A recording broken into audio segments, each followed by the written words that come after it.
This video is sponsored by Ground News. Please stick around to the end to find out how you can save 40% off a subscription. Also, I just want to say I really like this service. It is incredibly helpful at finding blind spots in this partisanship-led world. And especially with what we're talking about today, I really highly recommend this is a subscription you sign up for. Okay, now that we got that out of the way, I want you to look at this.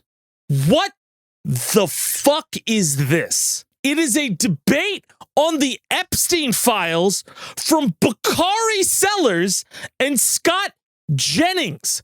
That's like putting two phones together and having two telemarketers pitch to each other. That's the same level of information you're gathering. 21 years ago, Jon Stewart went on CNN, Crossfire, and destroyed Tucker Carlson, who I'm sure we'll never hear from again, and pointed out that the show was just built on partisan hackery. People who come onto the show to literally just give pre-thought out talking points and not actually have a debate, a substantive discussion that leads to anything. And in the wake of that legacy, 21 years later, CNN now has on one guy who worked during the Bush administration to just walk into a hearing and go, executive privilege, I don't have to answer anything, walk away, and then be invited onto the show like he fucking knows anything about politics after his fucking administration lost all three fucking houses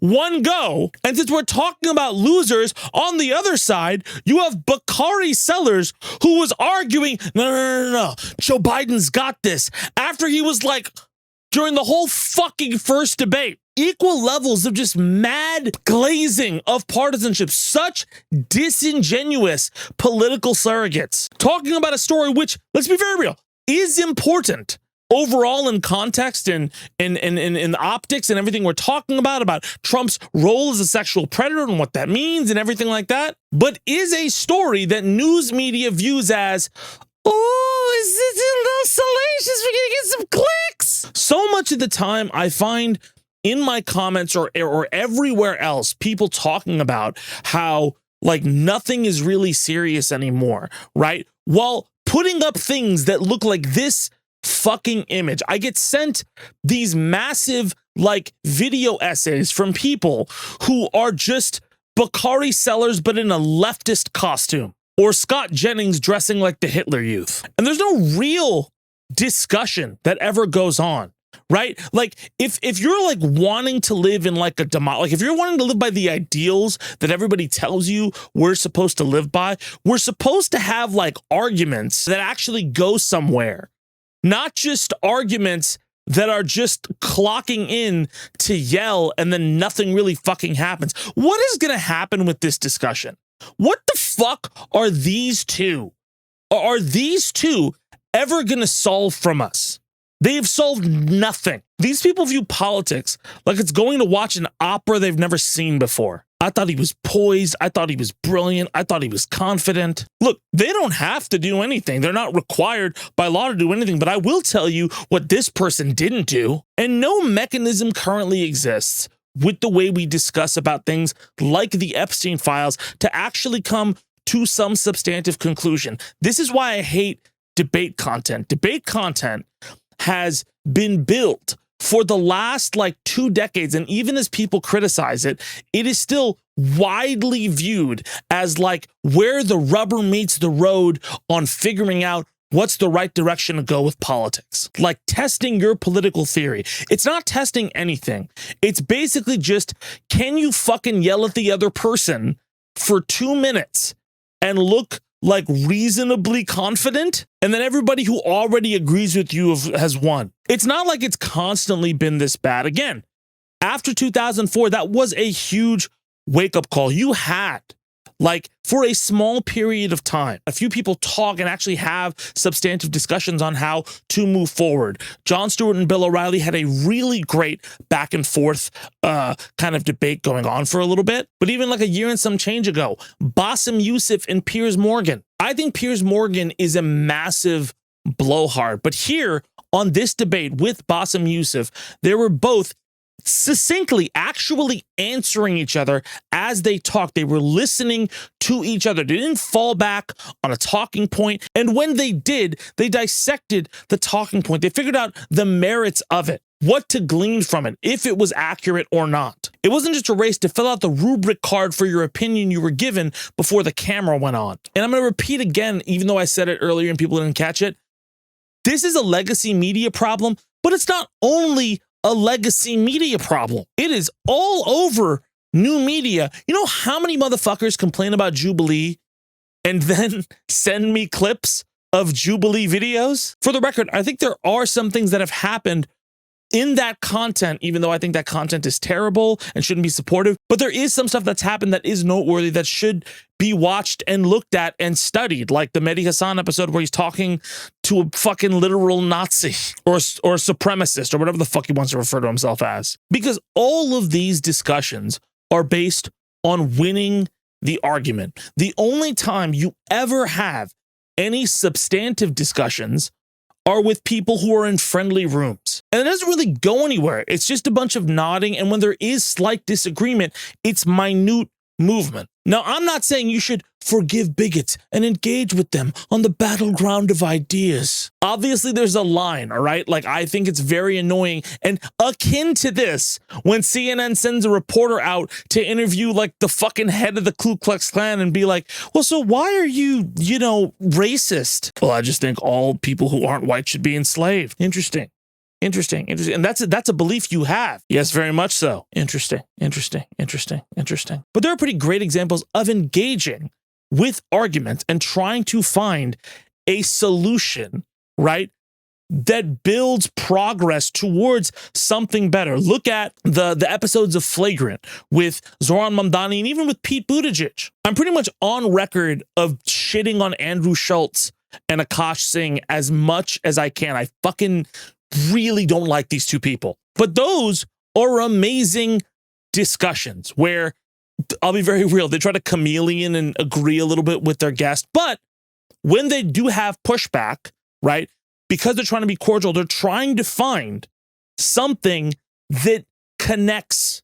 Does that make sense? Trying to find something where, okay, I want to understand beyond me just hating your position, why you are in your position. We think a lot of this tribalism happens at like a cellular level. It doesn't. It is built by segments like this because you identify with one of these two people and then you just thumbs up and everybody thinks they don't have it on them. I see it all the fucking time, right? I call leftists out for this specifically because I agree with a lot of things that leftists say, but a lot of people who I agree with don't seem to think that they have this at all in them. I've been told so many times, like, Zed, you're wrong. I don't just blindly believe people. Here is a book from a random fucking author. Read this quote. It is the gospel. I do truly think that debate content has really damaged our way to view discussion just in general. And I've talked about this before, but like, man, the fact that we've made it more entertaining and more comfort-based, like you're looking to watch somebody who argues arguably a little bit better than you, somebody who fights and is more aggressive than you, argue your views against somebody who disagrees with you. You're living vicariously through them talking shit. And you live for somebody else getting destroyed or stupefied, or you live for something beautiful your guy said. But what progress has been made? Oh, you made this guy look bad, so everybody's going to flip. Not really. Sometimes it's bad enough for you to gain some of the independence in the room and to hurt this guy's reputation. But there's no other alternatives for people to digest and learn from. And it's great to think that, hey, somebody's just going to do the work on their own. But this world is designed for people to not do the work on their own. It's designed to say, fuck doing the work on your own. Listen to me and I'll tell you all of the work. I've recommended tons of things for people to do to educate themselves. And I have people, again, quote me books or quote me things that they have read or studied, but ignore like important details and facts about, a one-page story because it somehow doesn't fit the narrative of the theory they've read. I'm just utterly frustrated at just this picture, right? Because it symbolizes so much. It symbolizes two people who are genetically like engineered in a Democratic National Committee or grand old party lab, given the wherewithal to go on network television and just talk shit to each other for no other reason than to farm for clips and make their side look good. It's a sports game. It's not a fucking debate. The reason people like Joe Rogan and Hassan and Destiny, fucking, I don't know, Tim Dillon and all of these other major hosts with a microphone is because they talk to other people. They are all flawed and they are partisan, but they're talking to other people. They're not there to throw off their points and then run away. They're there because they believe what they believe and they want to put it up against somebody and have a discussion. The discussion is the point. Eventually, this image will look fucking clownish, hopefully in the next year or so. But I think a big part of that is trying to make sure we are not in the echo chambers we're in. Again, that doesn't mean shaking hands with the bigot, but it does mean that some people aren't bigoted or establishment or normies or down the rabbit hole. Some people are just trying their best, and you want to meet them where they are. That's why people like Zoran Mamdani did well. That's how communities build. And that's how you get people to talk about how to solve problems and not have Bakari fucking Sellers and Scott Jennings jerking themselves off on television. Let me know what you think in the comments. That's our show. I despise partisanship. I think it is a huge issue with any of us being able to use the information we get from the greatest information age ever and to put it to good use. And we need tools to be able to wade through that storm accurately. And that's why this show is sponsored by Ground News. Take it away. I can't tell you how excited I am that Ground News is sponsoring today's show. I have wanted to work with them for a while and for good reason. Ground News is an incredible tool for verifying news accuracy and seeing how stories are covered across the political spectrum. It aggregates coverage from over 50,000 news sources and literally shows you which side is covering what, and more importantly, who's ignoring what? Let me show you how it works. Take this story about a judge temporarily blocking the Trump administration from sending the National Guard into Chicago. Over 300 sources are covering it, either high or mostly high factuality. 33% of those sources are from the left, but just 12% are from the right, and they cover it differently. You can see left-leaning outlets like Raw Story frame the decision as a striking rebuke to the Trump administration. Meanwhile, you have right-leaning outlets like the Washington Examiner calling it a partial block or a minor setback. Same event, two completely different takeaways. You know how spin works. But look, insights like these that look into the material differences in how these stories are covered are the best way I've found to cut through the spin, check your own bias, and actually see the full picture. And in a time where polarization is being weaponized daily, that is a game changer. They even have this great feature called a blind spot feed, which shows you stories covered by one side but ignored by the other. It breaks you out of your echo chamber in real time. Look, I've been using Ground News for a while now. I genuinely love it. And if you want to try it for yourself, you can go right now to groundnews.com/Zed or scan the QR code on screen and you can get 40% off an unlimited Vantage plan